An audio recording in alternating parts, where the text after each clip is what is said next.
On the Fortune, or the Virtue of Alexander. By Plutarch. If you are returning to the Classic Masterworks channel, welcome back. If you are new, please don't forget to like and subscribe and hit the bell notification so that you will be made aware of our latest content. And now, on with the story. First Oration. This is Fortune's discourse, who declares that Alexander is her own characteristic handiwork, and hers alone. But some rejoinder must be made on behalf of philosophy, or rather on Alexander's behalf, who would be vexed and indignant if he should be thought to have received as a pure gift, even at the hands of Fortune, the supremacy which he won at the price of much blood and of wounds that followed one after another. And many a night did he spend without sleeping, many a blood-stained day did he pass amid combats unceasing, against irresistible forces and innumerable tribes, against impassable rivers and mountain fastnesses whose summit no arrow could reach, furthered by wise counsels, steadfast purpose, manly courage, and a prudent heart. I think that if Fortune should try to inscribe her name on his successors, he would say to her, "Slander not my virtues, nor take away my fair name by detraction. Darius was your handiwork, he who was a slave and courier of the king, him did you make the mighty lord of Persia, fanned Sardanapalus, upon whose head you placed the royal diadem, though he spent his days in carding purple wool. But I, through my victory at Arbela, went up to Susa, and Cilicia opened the way for me into the broad land of Egypt, but to Cilicia I came by way of the Granicus, which I crossed, using as a bridge the dead bodies of Mithridates and Spithridates. Adorn yourself, proud Fortune, and vaunt your dominion over kings that never felt a wound nor shed a drop of blood. For they have been Fortune's favorites, men such as Ocus was and Artaxerxes, whom at the very hour of their birth you placed upon the throne of Cyrus. But my body bears many a token of an opposing fortune and no ally of mine. First, among the Illyrians, my head was wounded by a stone and my neck by a cudgel. Then at the Granicus my head was cut open by an enemy's dagger, at Issus my thigh was pierced by the sword.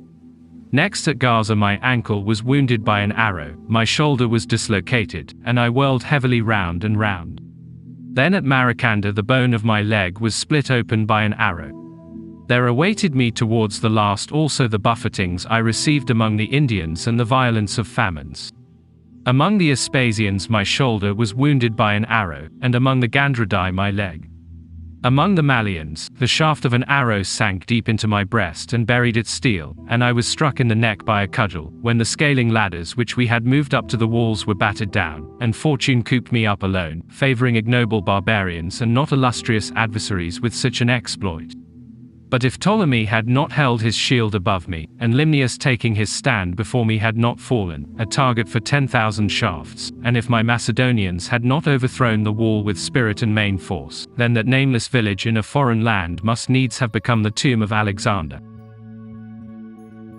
Moreover, there were the trials of the campaign itself, storms, droughts, deep rivers, the heights of the birdless rock, the monstrous shapes of savage beasts, an uncivilized manner of life, the constant succession of petty kings and their repeated treachery.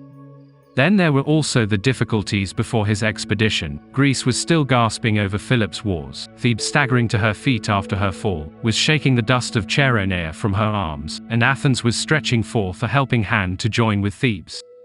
All Macedonia was festering with revolt and looking toward Amyntas and the children of Aeropus. The Illyrians were again rebelling, and trouble with the Scythians was impending for their Macedonian neighbors, who were in the throes of political change. Persian gold flowed freely through the hands of the popular leaders everywhere, and helped to rouse the Peloponnesus. Philip's treasuries were bare of money, and in addition there was owing a loan of 200 talents, as one Socrates records.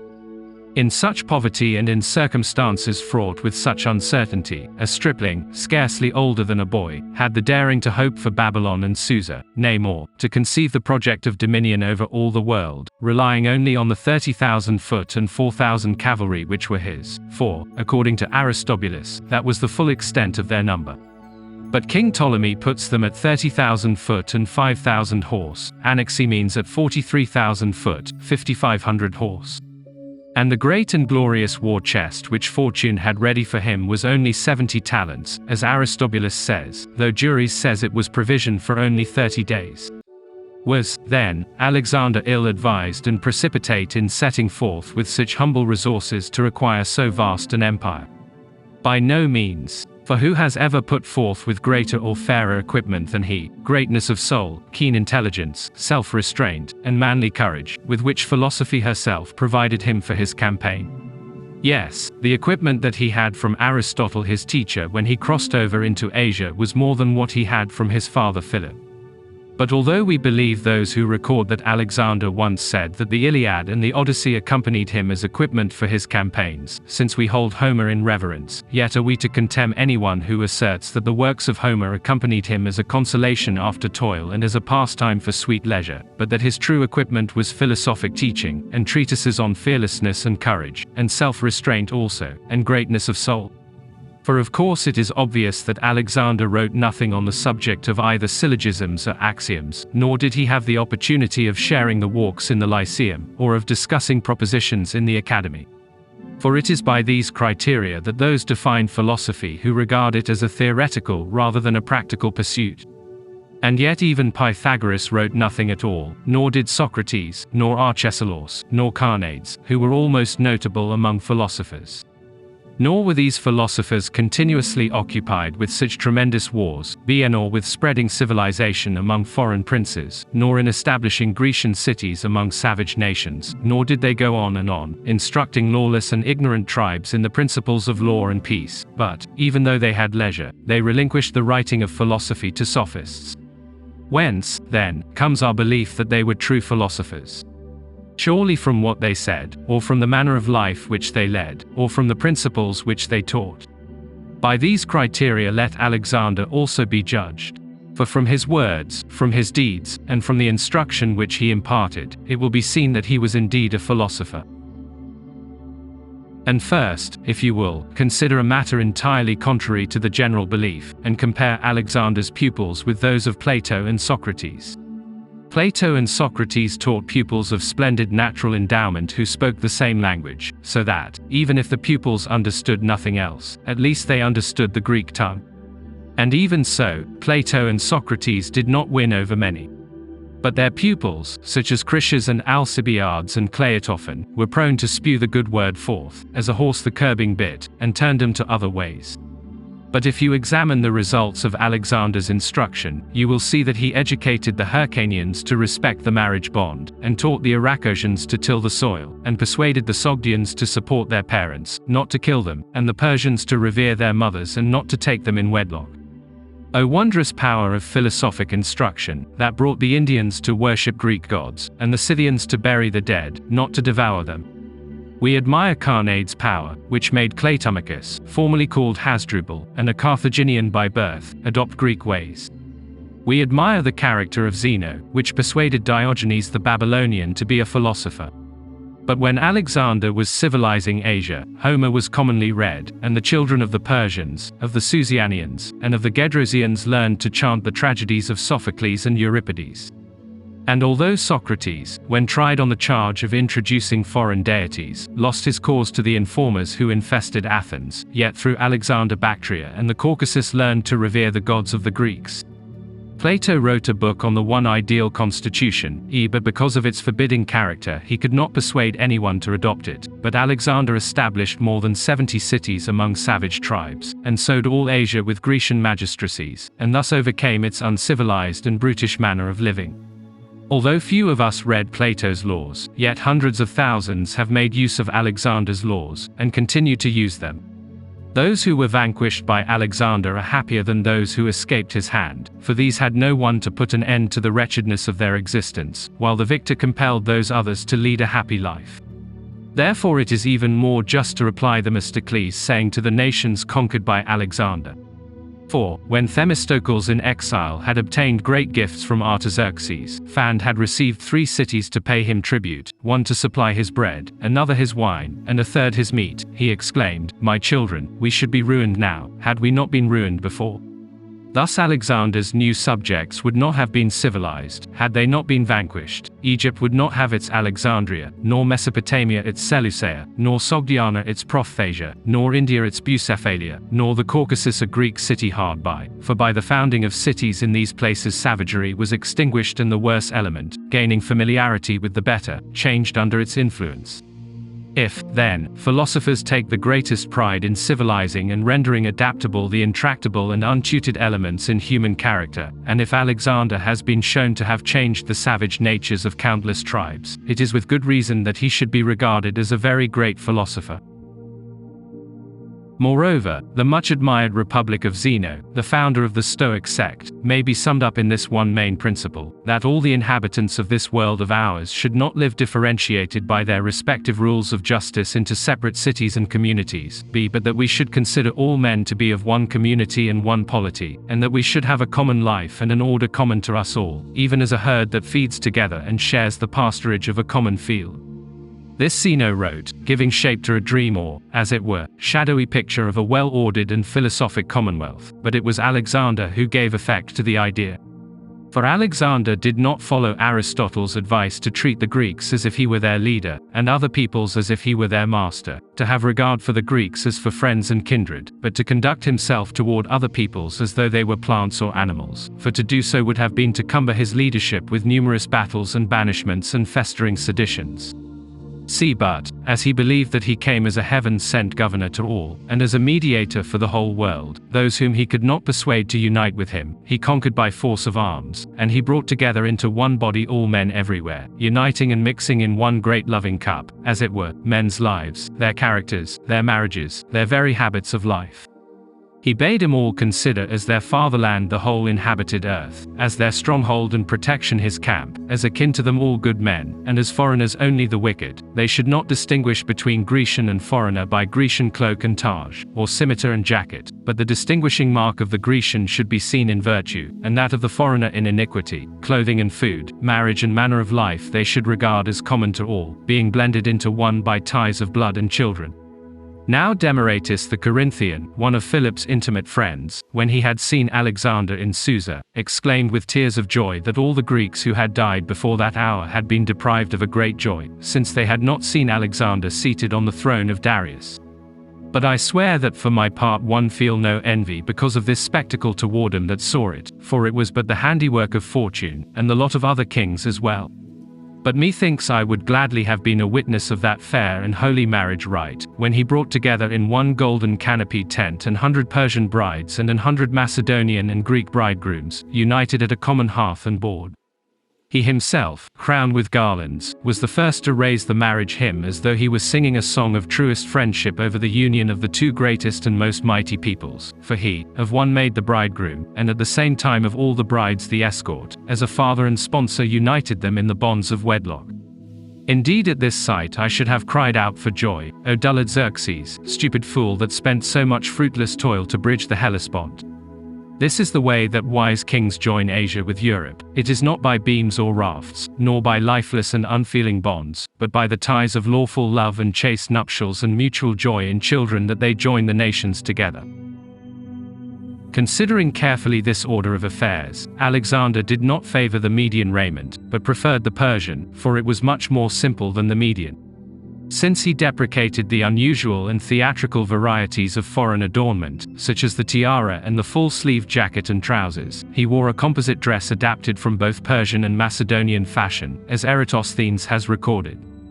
As a philosopher what he wore was a matter of indifference, but as sovereign of both nations and benevolent king he strove to acquire the goodwill of the conquered by showing respect for their apparel, so that they might continue constant in loving the Macedonians as rulers, and might not feel hate toward them as enemies. Conversely it were the mark of an unwise and vainglorious mind to admire greatly a cloak of uniform color and to be displeased by a tunic with a purple border, or again to disdain those things and to be struck with admiration for these, bolding stubbornly, in the manner of an unreasoning child, to the raiment in which the custom of his country, like a nurse, had attired him. When men hunt wild animals, they put on the skins of deer, and when they go to catch birds, they dress in tunics adorned with plumes and feathers. They are careful not to be seen by bulls when they have on red garments, nor by elephants when dressed in white, for these animals are provoked and made savage by the sight of these particular colors. But if a great king, in taming and mollifying headstrong and warring nations, just as in dealing with animals, succeeded in soothing and stilling them by wearing a garb familiar to them and by following their wonted manner of life, thereby conciliating their rough natures and smoothing their sullen brows, can men impeach him? Must they not rather wonder at his wisdom, since by but a slight alteration of his apparel, he made himself the popular leader of all Asia, conquering their bodies by his arms, but winning over their souls by his apparel? And yet men marvel at the disciple of Socrates, Aristippus, that whether he wore a threadbare cloak or a fine Milesian robe he retained his gentility in either, but they impeach Alexander because, although paying due respect to his own national dress, he did not disdain that of his conquered subjects in establishing the beginnings of a vast empire. For he did not overrun Asia like a robber, nor was he minded to tear and rend it, as if it were booty and plunder bestowed by unexpected good fortune, after the manner in which Hannibal later descended upon Italy, or as earlier the Trares descended upon Ionia and the Scythians upon Media. But Alexander desired to render all upon earth subject to one law of reason and one form of government, and to reveal all men as one people, and to this purpose he made himself conform.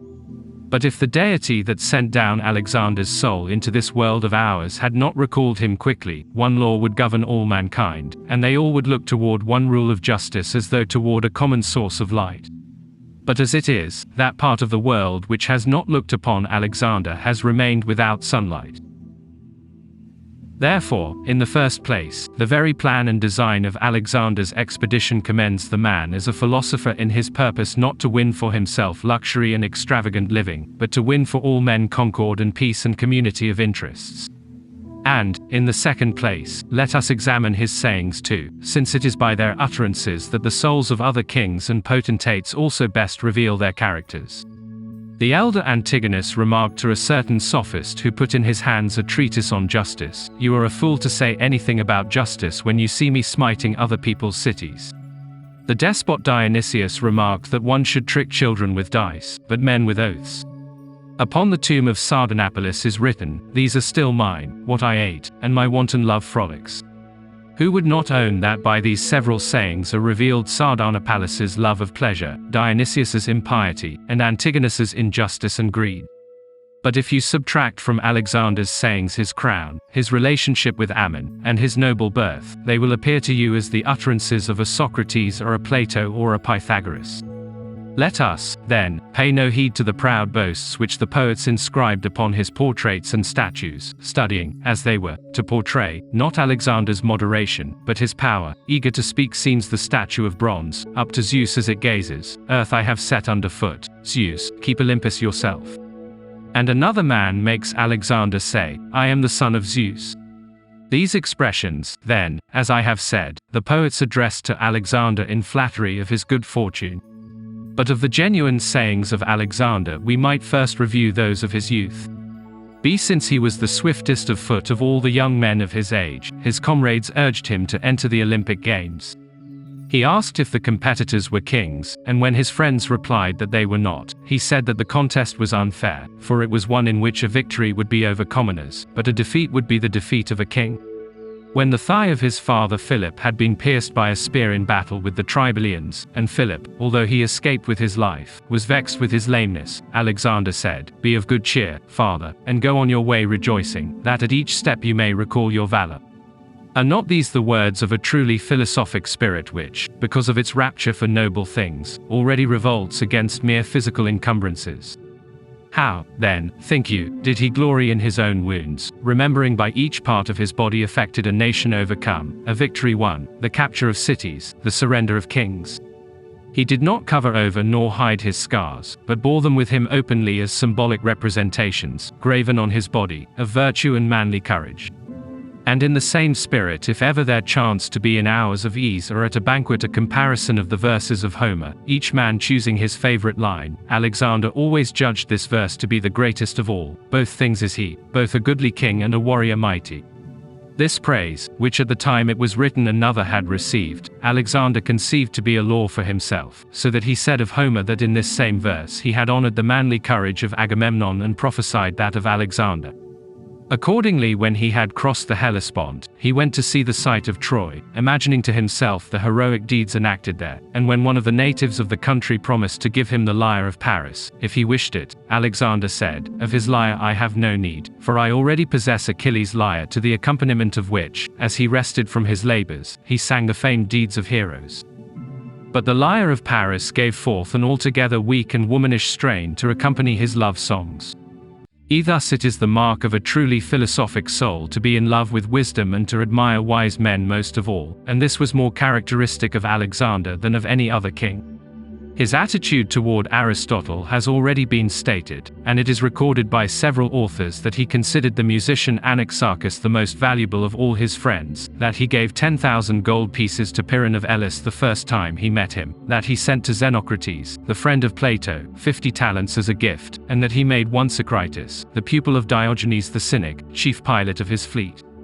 But when he came to talk with Diogenes himself in Corinth, he was so awed and astounded with the life and the worth of the man that often, when remembrance of the philosopher came to him, he would say, "If I were not Alexander, I should be Diogenes," that is to say, if I did not actively practice philosophy, I should apply myself to its theoretical pursuit.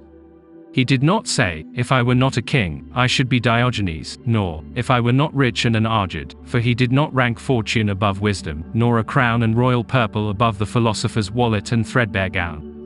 But he said, "If I were not Alexander, I should be Diogenes," that is to say, if it were not my purpose to combine foreign things with things Greek, to traverse and civilize every continent, to search out the uttermost parts of land and sea, to push the bounds of Macedonia to the farthest ocean, and to disseminate and shower the blessings of Greek justice and peace over every nation, I should not be content to sit quietly in the luxury of idle power, but I should emulate the frugality of Diogenes.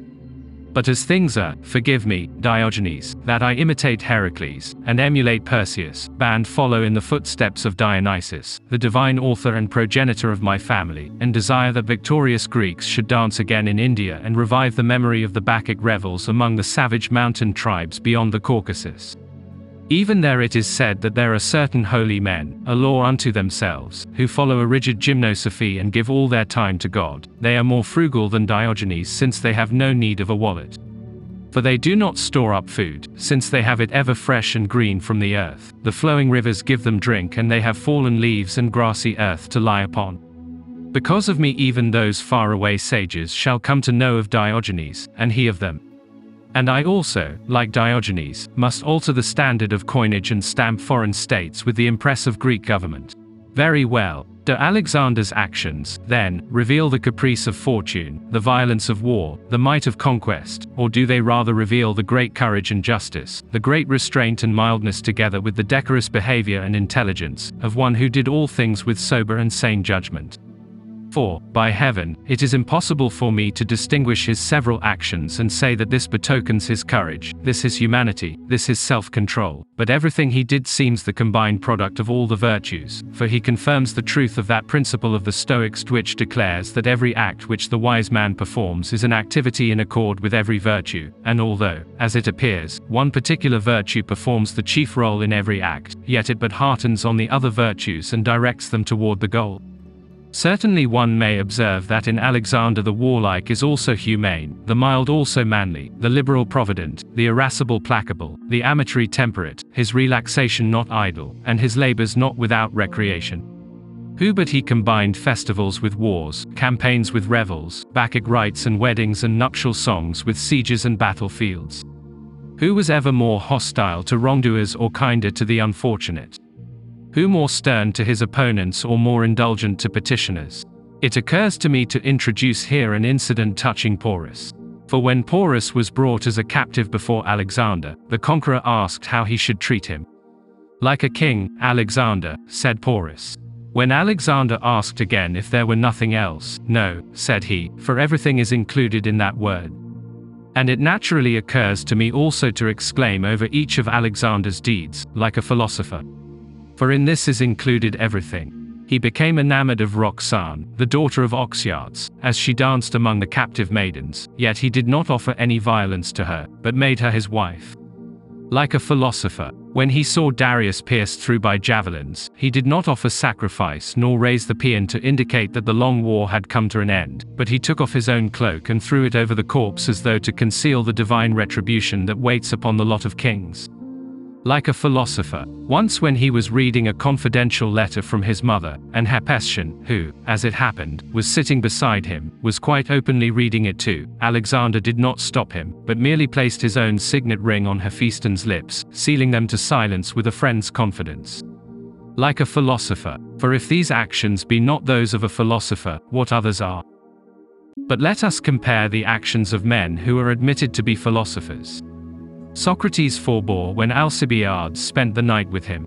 But when Philoxenus, the governor of the coast lands of Asia Minor, wrote to Alexander that there was in Ionia a youth, the like of whom for bloom and beauty did not exist, and inquired in his letter whether he should send the boy on to him, Alexander wrote bitterly in reply, "Vilest of men, what deed of this sort have you ever been privy to in my past that now you would flatter me with the offer of such pleasures?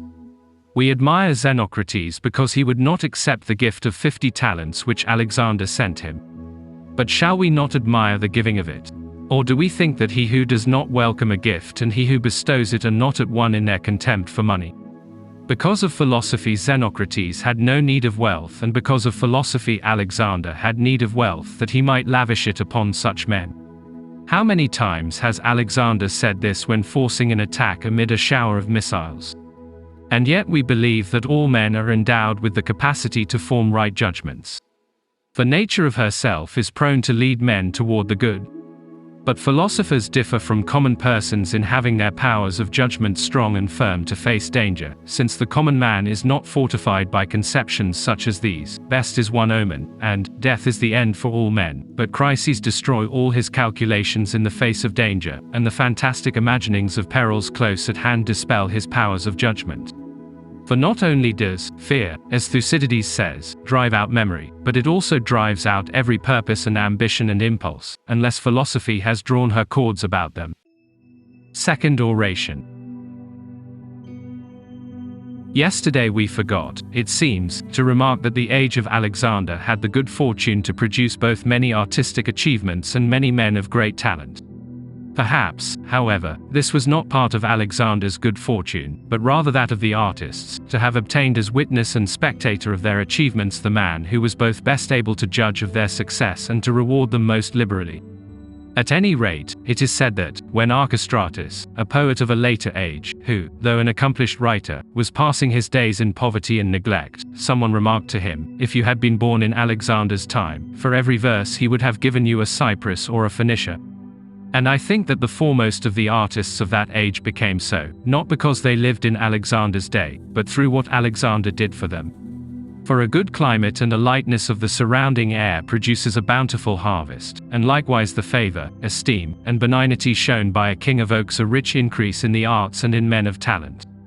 And, conversely, through jealousy and parsimony or emulous rivalry on the part of monarchs all artistic production is quenched and perishes. Thus the despot Dionysius, as the story goes, while listening to a celebrated harper, engaged to give him a talent. Next day, when the man asked for the fulfillment of the promise, Dionysius said, "Yesterday I was delighted with your performance, and during the time that you were singing I also delighted you with hopes. The result is that at that very time you were receiving full pay for the pleasure you gave by having your pleasure too." Alexander, the tyrant of Pherae, this last should be his only appellation. He should not be permitted to disgrace the name of Alexander, as he watched a tragic actor, felt himself much moved to pity through enjoyment of the acting. He jumped up, therefore, and left the theatre at a rapid pace, exclaiming that it would be a dreadful thing, if, when he was slaughtering so many citizens, he should be seen to weep over the sufferings of Hecuba and Polycena. And he came near visiting punishment upon the actor because the man had softened his heart, as iron in the fire. Archelaus was thought to be somewhat niggardly in his favors, and Timotheus liked to hint at this by often chanting this refrain, "Over the earth-born silver you rave." But Archelaus, with some wit, chanted in reply, "That, however, is what you crave." Aetius, the Scythian king, took the flute player Ismenias captive, and ordered him to play at a banquet. The rest were delighted, and applauded, but Aetius swore his horse's neighing was sweeter to his ear. So far from the Muses' habitation did he allow his ears to dwell, and his soul he kept in the mangers, better attuned to hear, not horses neigh, but asses bray. At the court of monarchs such as these what advancement or esteem could there be for art, or for poetry and music of excellence? Nor, again, could artistic endeavor flourish at the court of those who wish to be rival performers in these arts, and thus through malice and ill will suppress the true artists. Such a prince was Dionysius, to use him again as an example, who threw the poet Philoxenus into the stone quarries, for when Dionysius ordered him to correct a tragedy of his, Philoxenus cancelled the whole piece from the very beginning to the final flourish. Philip also was in these matters somewhat more petty and childish than became him, since he had acquired his knowledge late in life. Thus they tell the tale that Philip once argued with a certain harp player about the technique of his instrument, and even thought he was confuting the man, but the harp player smiled gently and said, "God forbid, your majesty, that you should ever fall so low as to know more of these matters than I." But Alexander, knowing well in what matters he should be merely a spectator and listener, and in what he should play the chief role, trained himself always to be formidable in arms, and, in the words of Aeschylus, sturdy contender in arms, baleful to all that oppose. This art he inherited from his ancestors, the Aeacidae, and from Heracles, but upon the other arts he freely bestowed honor without jealousy according to their worth and artistic excellence, but he was not so easily carried away by the pleasure they gave him as to try to imitate them. The tragic actors of his time were the group that centered about Thetalus and Athenodorus. At the contest of these two, the kings of Cyprus defrayed the expenses of the performance and Alexander's most celebrated generals served as judges. When Athenodorus won, "I would rather," said Alexander, "have lost half my kingdom than see Thetalus defeated." However, he did not intercede with the judges nor find fault with the judgment, since he felt that, while he must be superior to all men, yet he must submit to justice. The comic actors of his time were the group that centered about Lycon of Scarfair. When Lycon inserted in one of his comedies a begging verse, Alexander laughed and gave him 10 talents. Various harp players also were his friends, among them Aristonicus, who came to Alexander's aid in a certain battle. Phand was slain, fighting gloriously. Therefore Alexander ordered to be made and set up at Delphi a bronze statue of him, with lyre in hand and spear advanced. Thereby he not only honored this particular man, but also paid tribute to music herself, in the belief that she is a creator of true men and, in particular, that she fills with inspiration and impetuousness those who are truly her foster children.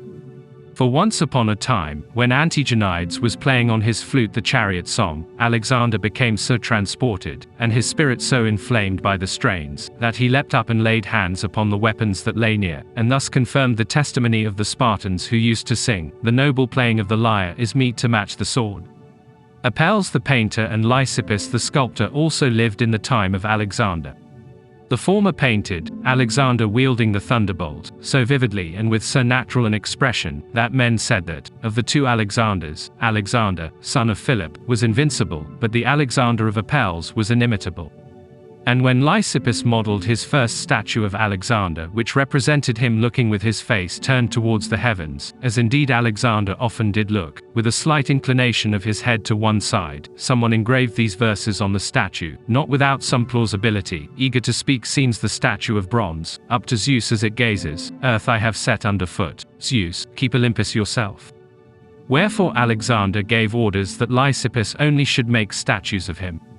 For Lysippus was, it seemed, the only one that revealed in the bronze Alexander's character and in molding his form portrayed also his virtues. The others wished to imitate the flexing of his neck and liquid softness of his eyes, but were unable to preserve his virile and leonine expression. Among the other artists at his court was Stazocrates the master sculptor, not seeking to make something flowery or pleasant or lifelike to look upon, but employing a magnificence in workmanship and design worthy of a king's munificence. He followed Alexander into Asia and found fault with the paintings, sculptures, and molded likenesses that had been made of him, on the ground that they were the works of timid and ignoble artists. "But I, your majesty," said he, "have conceived the project of placing your likeness in living and imperishable material, with roots that are everlasting and weight immovable and unshakable.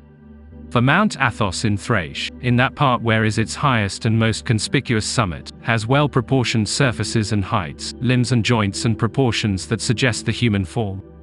When it has been properly carved and worked into shape, it can be called Alexander's statue, and Alexander's statue it will be, with its base set in the sea. In its left hand it will encompass and hold a city with 10,000 inhabitants, and with its right pour from a bowl of libation an ever-flowing river down into the sea.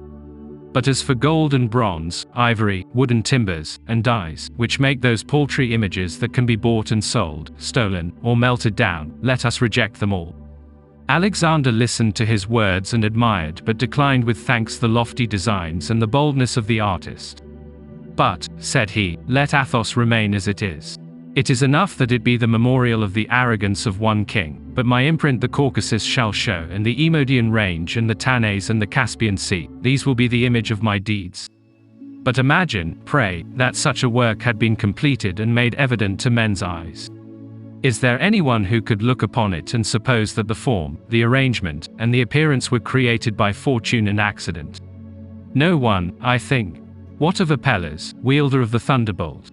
What of the statue which takes its name from the spear? Shall we admit, then, that greatness in a statue cannot, without the help of art, be created by fortune's profuse provision of gold and bronze and ivory and much rich material? But is it possible that a great man, or rather the greatest man of all that have ever lived, without the help of virtue, was perfected through fortune's supplying him with arms and money, foot and horse? But for him who has not learned how to use these things they are a danger, not a strength and enrichment, but a means of proving his weakness and pettiness. For Antisthenes was right when he said, we should pray that our enemies be provided with all good things, except courage, for thus these good things will belong, not to their owners, but to those that conquer them. Therefore they say that nature also for defense has caused horns, wonderful for their size and jagged points, to grow upon the deer, the most cowardly of all animals, and therein does nature teach us that strength and arms are of no benefit to such as have not the courage to stand the ground. Thus also fortune, by frequently bestowing on cowards and fools military forces and dominions, in which they disgrace themselves, emblazons and commends virtue as the one quality that constitutes the greatness and beauty of man. For if indeed, as Epicharmus says, mind has sight and mind has hearing, but all things else are deaf and blind, then it happens that these are really lacking in reason. For our perceptive faculties seem to respond to their own special stimuli, but the fact that it is mind which aids us and mind which emblazons our deeds, and it is mind that conquers and overpowers and plays the monarch, and that all things else, since they are blind and deaf, and soulless, mislead and burden and disgrace their possessors, if virtue be not present, is a truth which may be gleaned from history. Now of the two monarchs Semiramis and Sardanapalus, in whose hands were placed the same power and dominion, Semiramis, though a woman, equipped great expeditions, armed her ranks, established the Babylonian Empire, and sailed about the Persian Gulf subduing the Ethiopians and Arabs. But Sardanapalus, though born a man, spent his days at home carding purple wool, sitting with his knees drawn up in front of him among his concubines, and when he died, they made a stone statue of him dancing in a barbaric fashion and apparently snapping his fingers above its head.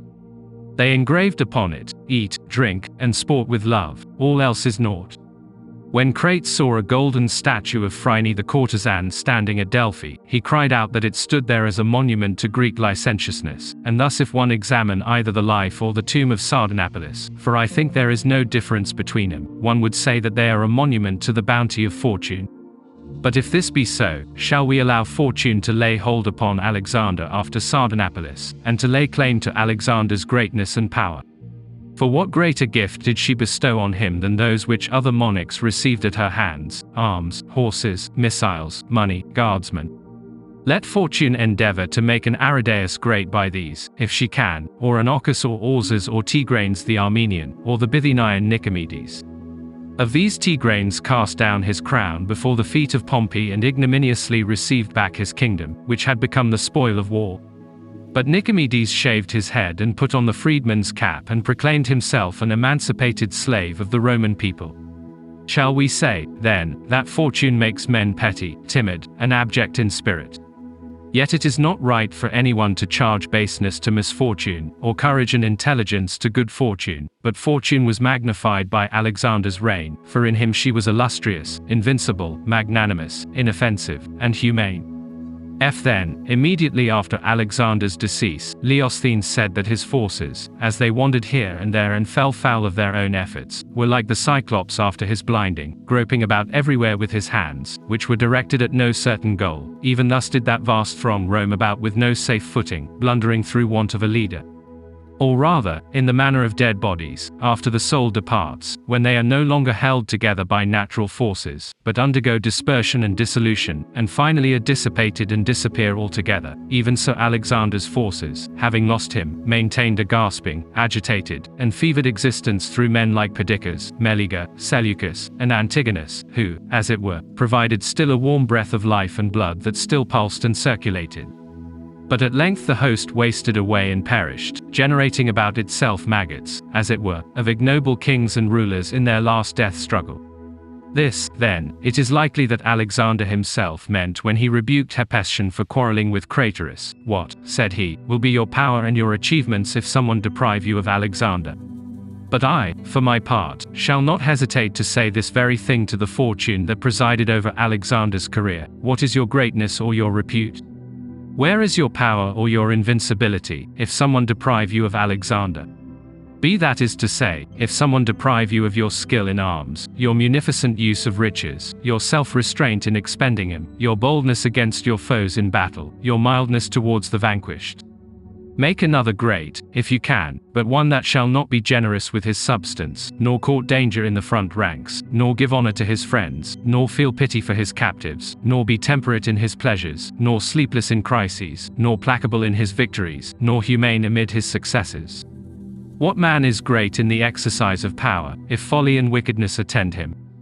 Take away virtue from the fortunate man and in everything he is petty, in acts of generosity, through parsimony, in hard tasks, through softness, in religion, through superstition, towards the good, through envy, among men, through cowardice, among women, through wantonness.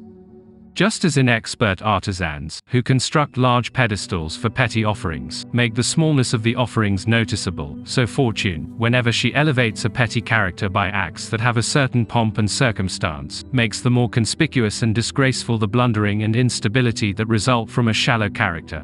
Wherefore greatness lies, not in the possession of good things, but in our use of them, since even infant children inherit their father's kingdoms and dominions, even as Charillus, whom Lycurgus carried in his swaddling clothes into the common dining hall and proclaimed king of Sparta in place of himself. Assuredly it was not the child who was great, but he who surrendered to the child its paternal rights, and did not keep them for himself nor take them away. But who could have made Aridaeus great, whom, differing no whit from a child, only that his swaddling clothes were royal purple, Meleager set on the throne of Alexander?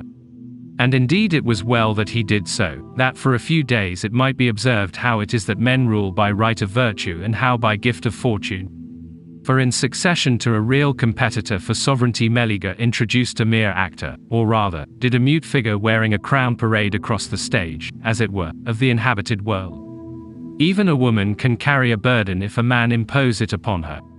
Conversely, however, one might affirm that it lies within the strength of even a woman or a child to take up and impose the gifts of power and wealth and sovereignty. The eunuch Bagoas took up the kingship of Persia and bestowed it upon Orzes and Darius. But the ability to sustain and administer great authority when one has received it, and not to be crushed or turned from one's purpose by the weight and the magnitude of one's activities, is the mark of a man who possesses virtue, sense, and intelligence. This virtue Alexander possessed, whom some accuse of drunkenness and a passion for wine. But he was truly a great man, for in his conduct of affairs he was sober, nor was he made drunk nor led to reveling by authority and power. But others, when they get but a small portion, or even a taste, of power are unable to control themselves. Bad men, when gorged with wealth, or chancing on some honors in the state, caper and prance when luck, unhoped for, to their house has come. Cleïtus, when he had scuttled 3 or 4 Greek triremes at Amorgos, caused himself to be proclaimed Poseidon and carried a trident. Demetrius, to whom fortune added the little that she was able to subtract from Alexander's power, allowed himself to be called the heaven descended, and the subject states did not send ambassadors to him, but sacred deputies, and his replies they spoke of as oracles. Lysimachus, who obtained possession of the regions adjoining Thrace, the mere outskirts of the kingdom of Alexander, as it were, reached such a pitch of arrogance and boldness as to say, "The Byzantines now come to me when I am touching heaven with my spear." But Pasiards of Byzantium, who was present, said, "Let us be off, lest he make a hole in the sky with his spear point." And yet why should anyone mention these men who might have some legitimate ground for pride because of Alexander, when even Clearchus, after he became despot of Heraclea, used to carry a thunderbolt, and named one of his sons Thunderer? And Dionysius the youngest styled himself the son of Apollo in the inscription, sprung from a Dorian mother by union with Phoebus Apollo.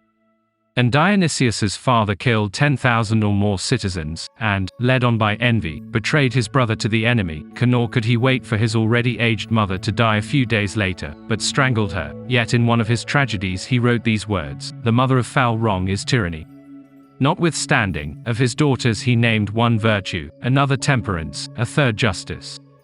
And yet other persons publicly styled themselves benefactors, conquerors, saviors, or the great, but no one would be able to tell the tale of their marriages one after another, like the matings of horses, as they spent the days with no restraint amid herds of women, their corruption of boys, their beating of drums in the company of emasculated men, their daily dicing, their flute playing in the public theatres, the night that was too short for them at the dinners, and the day at their breakfasts.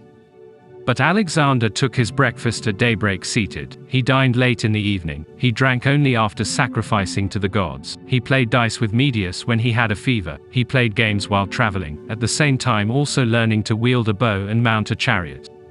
For himself he married Roxane, the only woman he ever loved, but Stateira, the daughter of Darius, he married for imperial and political reasons, since the union of the two races was highly advantageous. But as for the other Persian women, he was as much their superior in self-control as in valor he was superior to Persian men. For he looked at no woman against her will, and those that he looked at he passed by more readily than those that he did not look at, and although he bore himself humanely toward all other persons, it was toward fair youth alone that he conducted himself haughtily. He would not listen to a single word in praise of the beauty of the wife of Darius, who was a very handsome woman, but when she died, he graced her funeral with such a royal pomp and bewailed her death so feelingly that his self-control was questioned amid his display of humanity, and his goodness incurred the charge of wrongdoing. For Darius was disturbed by suspicion of Alexander's power and youth, for he also was still one of those who believed Alexander's victory to be through fortune. But when he had tested the matter from every angle, and recognized the truth, then, said he, the lot of the Persians is not so utterly wretched, nor will anyone say that we are altogether cowardly or unmanly in that we have been overcome by such a man. But for my part one pray the gods for fair fortune and for might in war, that I may surpass Alexander in bestowing favors, and I am possessed by an ambitious and emulous desire to prove myself more humane than Alexander. But if my power be spent, do thou, O Zeus, ancestral god of the Persians, and ye other gods that guard our kingship, grant that none other than Alexander take his seat upon the throne of Cyrus. This was Darius's way of adopting Alexander, invoking the gods as witnesses. Thus do men prevail through virtue. Ascribe to fortune, if you will, Arbela and the Cilician victory and his other deeds of violence and war. Fortune battered down the walls of Tyre for him, fortune opened the way to Egypt, through fortune Halicarnassus fell, and Miletus was captured, and Masius left the Euphrates unguarded, and the Babylonian plain was strewn with corpses. But at least it was not in any way fortune's gift that he was temperate, nor was it because of fortune that he was self-controlled, nor did fortune lock his soul and keep it impregnable to pleasure and invulnerable to desire. In fact, these were the qualities by which he defeated Darius himself. The rest were but defeats of arms and horses, battles, slaughters and routs of men. But the truly great and indisputable defeat Darius suffered, he yielded in virtue and greatness of soul, in prowess and justice, and marveled at Alexander's invincibility in pleasure, in toil, in the bestowal of favors. It is true that Tarius, son of Dainomenes, and Antigenes of Pallene, and Philotas, the son of Parmenion, were also invincible at least amid shields, pikes, battle cries, and the clash of arms, but towards pleasures and women and gold and silver they were no better than their captives. In fact, when Alexander was freeing the Macedonians from debt and paying creditors for everybody, Darius said falsely that he was a debtor, and produced at the bank a person who asserted that he was Darius's creditor. Later, when he was detected, he was ready to commit suicide had not Alexander, coming to know of this, exculpated him, and allowed him to keep the money, for the king remembered that when Philip was assaulting Darius, although his eye was pierced by a missile, would not submit nor suffer the shaft to be extracted until they had routed the enemy. Antigenes joined himself with those who were being sent back to Macedonia because of sickness or wounds, and had himself enrolled among them, but when, however, it was discovered that he had nothing wrong with him, but was feigning some infirmity, and it was seen that he was a stout fighting man whose body was covered with wounds, the matter vexed Alexander. When he asked the reason for such conduct, Antigenes confessed that he was in love with Telesippa, and was accompanying her to the sea, since he could not be left behind if she went away. "Whose is she?" asked Alexander, "and to whom must we speak?" Antigenes replied that she was freeborn. "Then," said Alexander, "let us persuade her with promises and presents to remain behind." So ready was he with an excuse for every lover rather than for himself. And further, Philotas, the son of Parmenion, had in his licentiousness the nurse, as it were, of all his ills. For among the captives taken at Damascus was a courtesan from Pella, by name Antigona. Ere this she had crossed over to Samothrace, and there had been taken captive by Autophrodates. She was comely enough to look upon, and, after Philotas had attached himself to her, she had complete possession of him. Indeed, that man of iron was so softened that he was not in control of his reasoning powers amid his pleasures, but unlocked and brought forth many of his secrets for the woman. What was that famed Philip, were it not for Parmenion? What was this Alexander, were it not for Philotas? Where his Ammon, and where his serpents, if we do not wish it so? These words Antigona reported to an intimate friend of hers among the women, and she reported them to Craterus. Craterus brought Antigona herself secretly to Alexander, who did not touch her person, but restrained himself and, working secretly through her, he discovered the whole of Philotas's plans. And for a period of more than 7 years Alexander never revealed his suspicion, not in his cups, the reputed drunkard. Not in anger, this man of fiery temper. Not to a friend, this man who trusted Hephaestion in everything and shared everything with him. In fact, it is recorded that once, when he had broken the seal of a confidential letter from his mother and was reading it silently to himself, Hephaestion quietly put his head beside Alexander's and read the letter with him. Alexander could not bear to stop him, but took off his ring and placed the seal on Hephaestion's lips. But one might grow weary in the enumeration of these matters by which Alexander is shown to have made the most honorable and the most regal use of his authority. And even though he became great through fortune, he is even greater in that he made good use of his fortune. And the more we praise his fortune, the more shall we exalt his virtue, by reason of which he became worthy of his fortune. Now, however, I shall proceed at once to the first steps in his advancement and the beginnings of his power, and I shall examine in those matters the role played by fortune, by reason of which men assert that Alexander became great through the instrumentality of fortune. In heaven's name, why do they not assert this of one that never felt a wound nor lost a drop of blood nor ever served in war, whom the neighing of a horse placed upon the throne of Cyrus, even as the first Darius, the son of Hystaspes? Or of Xerxes, whom a king, flattered by his wife, as Darius was flattered by Atossa, set upon the throne? Did the royal diadem come to Alexander's doors, as to Orza's through the machinations of Bagoas, who stripped from him the garb of a courier and put upon him the royal raiment and the tiara that ever stands erect? Was he suddenly and unexpectedly chosen by lot and thus came to rule the inhabited world, as at Athens the Thesmothetai and Archons attain their office? Would you learn how it is that men come to the throne by choice of fortune? Once upon a time among the Argives the family of Heracleidae became extinct, from which family it was their ancestral custom to select the Argive kings. When in their search they made inquiry of the god at Delphi, he replied that an eagle would show them, and a few days later an eagle appeared on high and, swooping down, alighted on the house of Aegon, and Aegon was chosen king.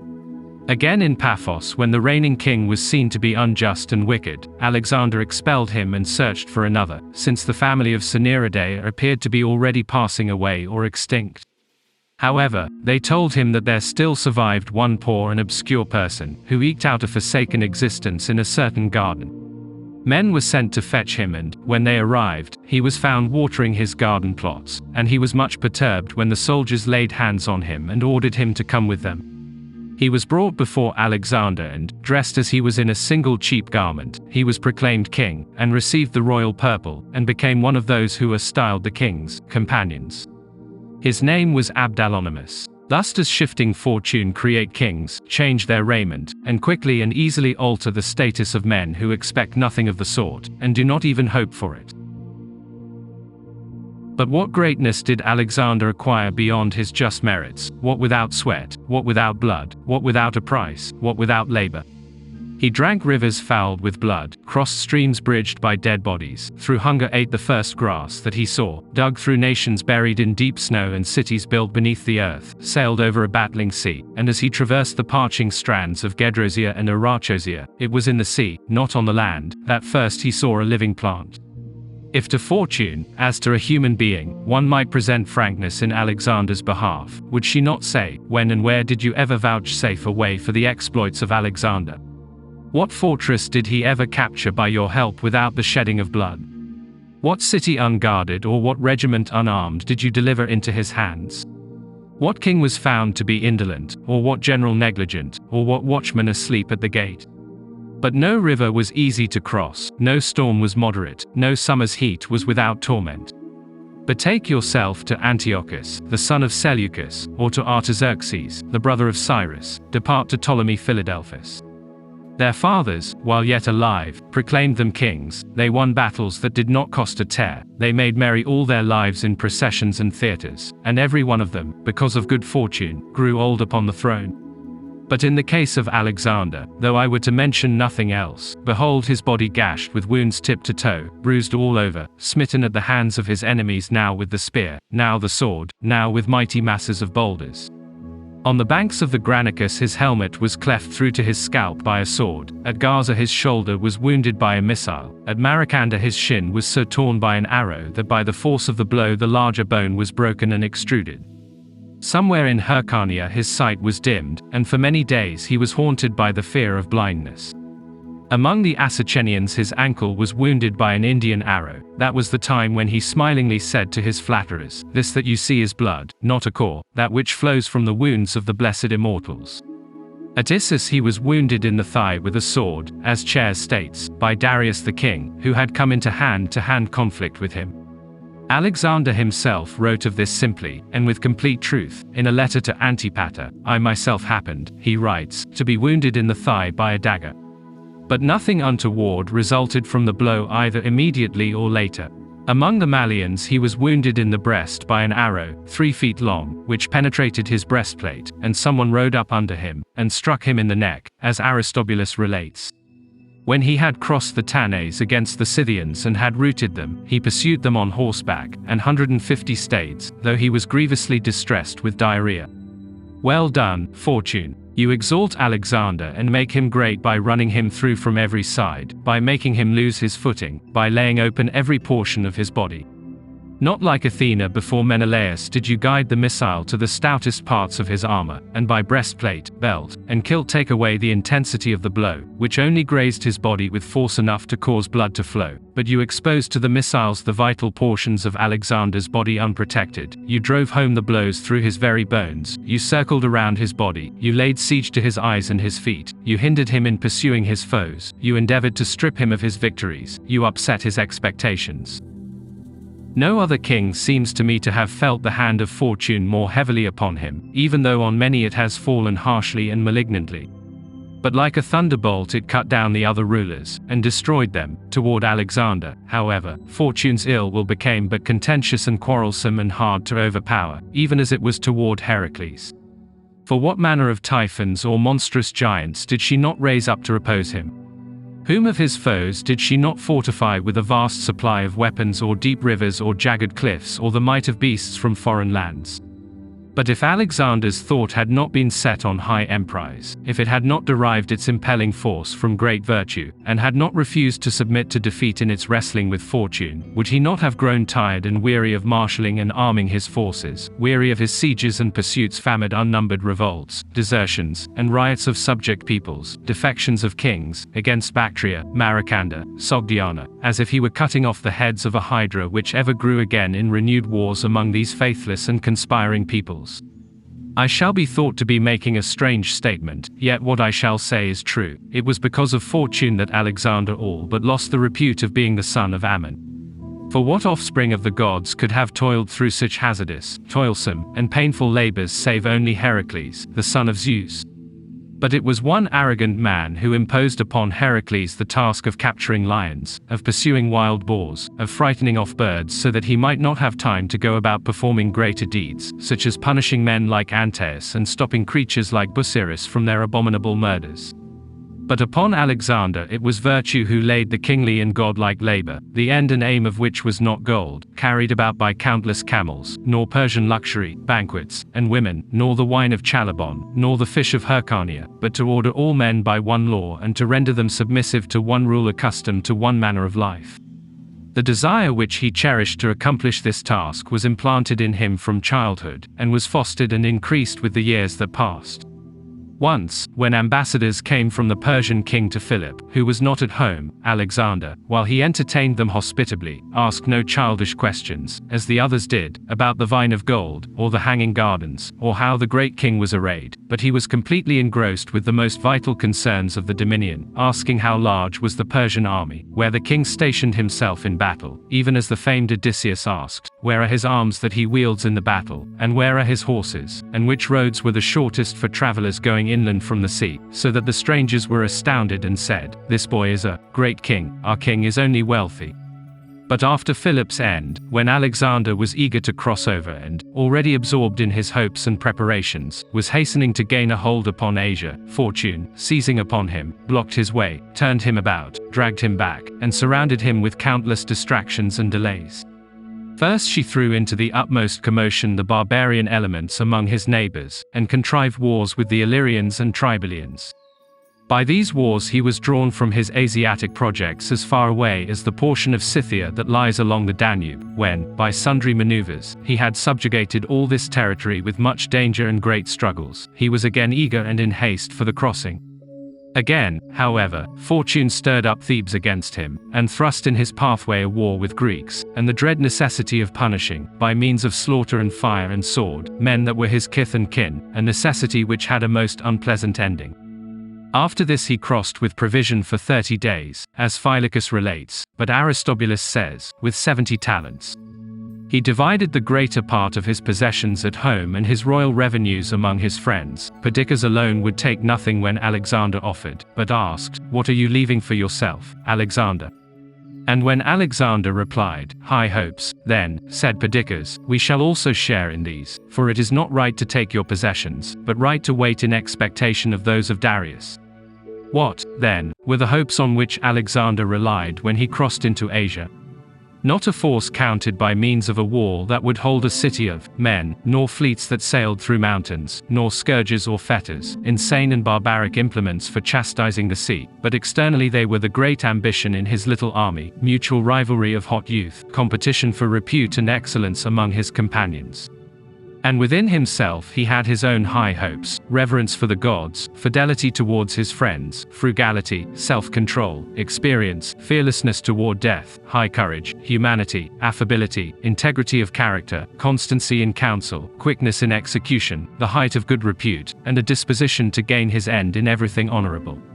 For not appropriately nor convincingly did Homer employ a combination of three similes in his comparison describing the fair appearance of Agamemnon, like in his eyes and his head unto Zeus who delighteth in thunder, like unto Ares in waist, and in breadth of his chest to Poseidon. But if the god who begat Alexander made his natural endowment an harmoniously joined combination of many virtues, may we not say that he possessed the high spirit of Cyrus, the discretion of Agesilaus, the intelligence of Themistocles, the experience of Philip, the daring of Brasidas, the eloquence and statesmanship of Pericles? And, to compare him with the men of still more ancient days, he was more self-restrained than Agamemnon, for Agamemnon set a captive woman above his wedded wife, but Alexander, even before his marriage, kept aloof from his captives. He was more magnanimous than Achilles, for Achilles gave back the body of Hector for a small ransom, but Alexander buried Darius at great expense. Achilles, when he had become reconciled, accepted gifts and recompense from his friends to requite him for ceasing from his wrath, but Alexander enriched his enemies by conquering them. He was more reverent than Diomedes, for Diomedes was ready to fight with gods, but Alexander believed the gods to be the authors of all success. He was more deeply mourned by his relatives than was Odysseus, for Odysseus' mother died of grief, but the mother of Alexander's foe, for the goodwill she bore him, shared his death. In short, if Solon's statesmanship also was due to fortune, and if Miltiades' generalship, and Aristides' justice were but the result of fortune, then surely there is no work of virtue in these men, but it is a name only, talk based on appearance, pervading their lives to no purpose, a figment of the sophists and legislators. But if every one of these men and of others like them became poor or rich, weak or strong, ugly or handsome, lived to a ripe old age or met an untimely death through fortune, or if each one of them proved himself a great general, a great lawgiver, or great in government and statesmanship through virtue and reason, then consider Alexander and compare him with them all. Solon brought about a cancellation of debts in Athens which he called the relief from burdens, Sisaktheia, but Alexander himself paid the debts which his men owed to their creditors. Pericles collected tribute from the Greeks and with the money adorned the Acropolis with temples, but Alexander captured the riches of barbarians and sent them to Greece with orders that 10,000 talents be used to construct temples for the gods. Brasidas' dash along the shore to Methon through the armed host of the enemy amid showers of missiles made him renowned in Greece, but that daring leap of Alexander in the country of the Oxydraci, incredible to them that hear of it and fearful to them that saw it, when he hurled himself down from the walls into the midst of the enemy, who received him with spears and arrows and naked swords, with what may one compare it, save with the levin bolt that breaks and flashes in the midst of a hurricane, like the apparition of Phoebus that darted down to earth, gleaming round about with flaming armor. The enemy at first were amazed and affrighted and retired with trembling fear, but a moment later, when they saw that he was but one man attacking many, they made a stand against him.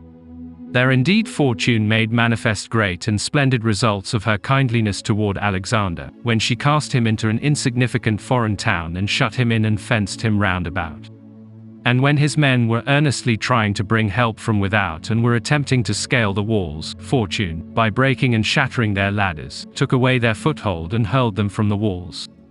And of the 3 men who alone were quick enough to grasp the wall and, throwing themselves down inside, to take their stand beside the king, fortune straightway snatched up one and made away with him before he could strike a blow, and a second, pierced through by many arrows, was only so far from death that he could see and perceive his king's danger. But the charges and shouting of the Macedonians were unavailing, for they had no machines nor engines with them, but in their zeal they tried to hack the walls with their swords, and were forced to break them off with the bare hands, and all but bite their way through. But the king, who was Fortune's favorite, and was always guarded and personally protected by her, was caught within like a wild beast in the toils, alone and without succor, nor was he struggling for Susa or Babylon, nor to capture Bactria, nor to vanquish the great Porus, for in great and glorious conflicts, even though men fail, disgrace, at least, can find no place. But so contentious and malicious was fortune, so greatly did she favor barbarians and hate Alexander, that she tried to destroy not only his body and his life, but also, in so far as she could, to destroy his repute and to wipe out his fair fame. For it were not a terrible thing for Alexander to fall and lie buried beside the Euphrates or the Hydaspes, nor ignoble to meet death by coming into close combat with Darius or in confronting the horses and swords and battle axes of the Persians as they fought to defend their king, nor to be overthrown while he bestrode the walls of Babylon and to fall from his high hope. Thus fell Pelopidas and Epaminondas. The death was a death belonging to virtue, not to misfortune, engaged as they were in such a high emprise. But of what sort was the deed of fortune, who is now under scrutiny? Was it not that on the farthest outposts of a land beside a foreign river within the walls of an obscure hamlet, which surrounded and hid away from sight the lord and master of the inhabited world, he should perish, smitten and stricken by ignominious weapons and whatever else lay at hand? For his head was wounded through his helmet by an axe, and someone shot an arrow through his breastplate so that it penetrated the bones of his breast and was lodged there firmly, while the shaft protruded and hampered him, and the iron point was 4 fingers broad and 5 fingers long. But, the extreme of all the dangers he confronted, while he was defending himself against those who had attacked him in front, the archer who shot him had plucked up courage to reproach him with a sword, but Alexander with his dagger was too quick for the man and knocked him down and killed him. But while he was thus occupied, someone ran out from a mill, and gave him a blow on the neck with a cudgel from behind. This confused his senses, and his head swam. But virtue was by his side, and in him she engendered daring, and in his companions strength and zeal. For men like Limnius and Ptolemy and Leonatus and all those who had surmounted the wall or had broken through it took their stand before him and were a bulwark of virtue, exposing their bodies in the face of the foe and even their lives for the goodwill and love they bore their king. Surely it is not due to fortune that the companions of good kings risk their lives and willingly die for them, but this they do through a passion for virtue, even as bees, as if under the spell of love charms, approach and closely surround their sovereign. What spectator, then, who might without danger to himself have been present at that scene, would not exclaim that he was witnessing the mighty contest of fortune and virtue, that through fortune the foreign host was prevailing beyond its deserts, but through virtue the Greeks were holding out beyond their ability.